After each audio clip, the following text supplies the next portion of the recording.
नमस्कार, मैं हूं हनुमान गोयल और आप देख रहे हैं राज 24। बहरोड विधायक बलजीत यादव ने आज माचल गांव में किसान ऋण माफी शिविर में पहुंचकर किसानों को ऋण माफी प्रमाण पत्र वितरित किए। इस मौके पर बहरोड तहसीलदार, बैंक कर्मी, सहकारी समिति सदस्य सहित बड़ी संख्या में ग्रामीण मौजूद थे। मौके पर बहरोड विधायक बलजीत यादव ने ग्रामीणों की समस्याएं भी सुनी और संबंधित अधिकारियों को उन समस्याओं को हल करने के निर्देश भी दिए। जो राजस्थान गवर्नमेंट ने किसानों के ऋण माफ़ किए, उनके ऋण माफ़ी प्रमाण पत्र बांटने के जो कार्यक्रम चल रहे आज हमारे हिमाचल में था, इसी में मैंने भाग लिया और किसानों को ऋण माफ़ी के प्रमाण पत्र वितरित किए।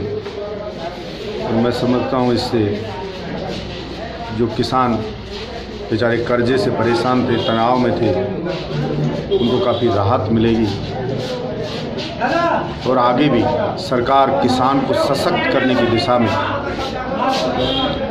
और मजबूत कदम उठाएगी, जिससे कि राजस्थान का किसान खुशहाल हो और उस किसान को भी अपने सपने पूर्ण करने का माहौल मिले, वातावरण मिले। शासन किसान की चिंता करे, ऐसा किसान को महसूस हो और ऐसा उसको दिखे भी कि राजस्थान की सरकार किसान के हित में सोचती है, किसान के दर्द को महसूस करती है और उसके दर्द का निवारण करने का प्रयत्न करती है। ये राजस्थान के किसान को लगे, ऐसी मैं अपेक्षा राजस्थान सरकार से रखता हूँ कि इस प्रकार से उसकी योजनाएं होंगी, इस प्रकार से सरकार काम करेगी। मैंने राजस्थान की विधानसभा में किसानों की विभिन्न समस्याओं को उठाया। मैं समझता हूँ एक एक करके किसानों की समस्याओं का समाधान होगा। यही आप सबसे विनती। देखिए, गांव के लोगों ने जो भी समस्याएं बताई, तहसीलदार साहब हैं, कुछ पशु औषधालय के लिए उनको ज़मीन की ज़रूरत थी, उसके लिए मैंने बोला है निश्चित रूप से उसके अंदर प्रस्ताव बना के भेजेंगे। मैं समझता हूँ कुछ सकारात्मक परिणाम आएगा। और भी समस्याएं छोटी मोटी विभिन्न डिपार्टमेंट की जो भी समस्याएं थी, वो सभी को बोला भी है। सरपंच साहब को भी बोला, जैसे कुछ रोड पे झाड़ी वाड़ियाँ एक्सीडेंट हो रहे थे, काटने का काम, तो वो भी पंचायत के लोग जाएंगे, कल से उस सब की सफाई करेंगे। जो भी छोटी मोटी समस्याएं हैं मेरे को दी, उन सब का समाधान करेंगे प्राथमिकता का। भाई साहब, आपने कहा कि आने वाले समय में बाघ और बकरी एक ही घाट पे पानी पिए, लेकिन आज भी नारनौल रोड के ऊपर एक डेड बॉडी मिली है। ये भय का वातावरण कब तक बना रहेगा बहरोड? बिल्कुल निश्चित रूप से मैं कह रहा हूँ, आज DYSP चेंज हुए, अब SHO चेंज हो जाएंगे आजकल के अंदर ही। तो जो पुराने लोग जमे हुए थे पहले, या कुएं में भांग पड़ी हुई, कोई सुनने वाला ही नहीं था। इसलिए मैंने मुख्यमंत्री जी को भी कही है कि आप मुझे मजबूत SHO दो, अधिकारी दो, जो ईमानदारी के साथ काम करें और जो ये क्रिमिनल्स हैं उनके साथ सख्ती से पेश आए। निश्चित रूप से ये 1-2 दिन में हो जाते हैं। मैं खुद मीटिंग लूँगा और सारे ऑफिसर्स की, और सबको निर्देश दिए जाएंगे कि सख्ती के साथ क्राइम को कंट्रोल करें। मैं पूरी अपेक्षा रखता हूं और आपको दिखेगा कुछ समय में, मेरे कहने की जरूरत नहीं, आपको दिखेगा कि बहरोड के अंदर वो कहते हैं ना, नहार और बकरा एक ही घाट पे पानी पिएंगे। ऐसा आपको प्रतीत होगा कि यहाँ पे कोई भी गुंडा किसी शरीफ आदमी को ऐसे डरा नहीं पाएगा। ये मैं आपको भरोसा देता हूँ। बहरोड SDM रामोतार कुमावत ने बहरोड के समस्त विभागों की साप्ताहिक समीक्षा बैठक का आयोजन अपने कार्यालय पर किया। इस मौके पर PWD विभाग से अधिशासी अभियंता रामानंद यादव, नगर पालिका EO मनीषा यादव सहित सभी विभागों के अधिकारी मौजूद रहे। इस दौरान SDM रामोतार कुमावत ने बताया कि केंद्र और राज्य सरकार की अनेक योजनाओं ई-मित्र किसान ऋण माफी में कोई कोताही नहीं बरती जाए, इसके उन्होंने निर्देश भी दिए।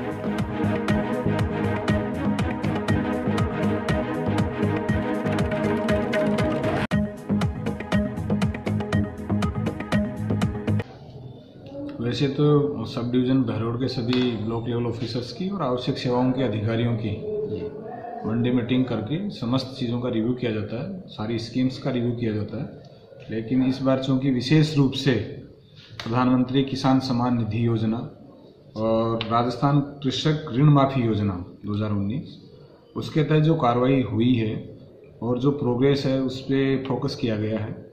इसमें जो कृषक ऋण माफी योजना है राजस्थान सरकार द्वारा, उसमें 25 से लेकर 28 तक कैंप चल रहे हैं। आज भी आपको ध्यान ही है कि 5 पंचायतों में कैंप आयोजित किए जा रहे हैं। वहाँ 5 समितियों के द्वारा वो कैंप ऑर्गेनाइज किए जा रहे हैं। उसमें एग्रीकल्चर के लोग भी हैं, रेवेन्यू के लोग भी हैं, पंचायत राज के लोग भी हैं। तो इसका उद्देश्य है कि जो भी पात्र व्यक्ति है वो वंचित नहीं रहे, उसको उस योजना का अधिकाधिक लाभ मिले। दूसरा, जो प्रधानमंत्री किसान सम्मान निधि योजना है उसमें 2 हेक्टेयर तक के लघु और सीमांत कृषक जो हैं उनके खाते में प्रत्येक वित्तीय वर्ष में 6,000 रुपये जाएंगे। तो उसके तहत उनको रजिस्ट्रेशन कराना है। उसके लिए प्रोग्रामर को बुला के पूरे बहरोड सब डिवीजन में 175 ई मित्र हैं, उन सभी को टारगेट दिए गए हैं और प्रत्येक किसान का रजिस्ट्रेशन, जो योग्य पात्र है उसका रजिस्ट्रेशन हो जाए, इस सुनिश्चितता के निर्देश दिए गए हैं ताकि किसी तरह की अव्यवस्था नहीं हो। साथ ही किसी कृषक को ये नहीं लगे कि मेरा रजिस्ट्रेशन कहाँ होना है, उसके लिए प्रोग्रामर को निर्देशित किया गया है कि वो इसको डिवाइड करके और कराएं। इसके साथ ही एक बिग इशू ये भी है कि जो ई मित्रों पे जो रिकॉर्ड होता है जाति निवास का, मूल निवास का, आजकल सारे समस्त कार्रवाइयाँ ई मित्रों पे ही संपादित हो रही हैं। उन सब की हार्ड कॉपियों के सरकार, जैसे कि राज्य सरकार के निर्देश हैं कि वो रिकॉर्ड कहाँ कीप होगा। तो जाति और मूल के तहसील में जमा होने के लिए पहले भी मेरे द्वारा यहाँ से लिखित में निर्देशित किया जा चुका है। कई बार निर्देशित करने के बावजूद उसमें प्रोग्रेस अपेक्षित नहीं हो पाई है। आज प्रोग्रामर को निर्देशित किया है कि ये भी 4 दिन के अंदर अंदर इसको डिपॉजिट करवाया जाएगा। जी सर, जो प्रोग्रामर है वो आम किसान से इतना जुड़ा हुआ नहीं है, आपकी तरफ से किस तरह की निर्देश थी? उसके लिए हमारे पास पूरी विंग है। पंचायत राज की तरफ से BDO है, हमारे रेवेन्यू की तरफ से तहसीलदार जी हैं, इनके नीचे खुद की इनकी मशीनरी है। सेवा केंद्र पे ई मित्र को वहाँ पे पाबंद किया गया है। सेवा केंद्र पे आप कोऑर्डिनेट करें, सेवा केंद्र पे ही बैठ के सब रजिस्ट्रेशन करें ताकि किसी कृषक को इधर उधर नहीं भटकना पड़े। और जहाँ लगता है कि किसी गांव में, जो बड़ा गांव है, सेवा केंद्र किसी दूसरे उस पंचायत के किसी दूसरे गांव में बना हुआ है, तो उस बड़े गांव में भी हम कैंप ऑर्गेनाइज करा देंगे। रजिस्ट्रेशन के लिए कोई इश्यू नहीं है। बहरोड के नारनौल रोड पर नगरपालिका बोर्ड के पास सरसों के खेत में एक अज्ञात व्यक्ति का शव पड़ा होने की खबर से बहरोड में सनसनी फैल गई। मौके पर पहुंची पुलिस ने आसपास तथा बंजारों के डेरे तक पड़ताल की तथा शव को बहरोड स्थित मोर्चरी में रखवा दिया गया। पुलिस का कहना है कि शव से बदबू आ रही थी। इससे ज्ञात होता है कि शव 2-3 दिन पुराना है।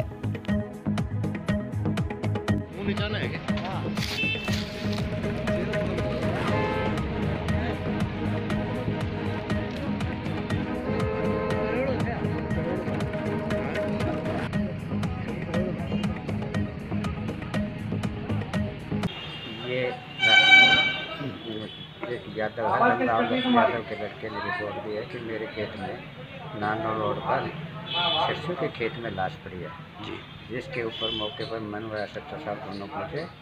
लाश का फोटोग्राफी किया, निरीक्षण किया तो लाश के कपड़े पहनावे से पता चलता है कोई पागल व्यक्ति वहाँ चद्दर बिछा के सोया हुआ था।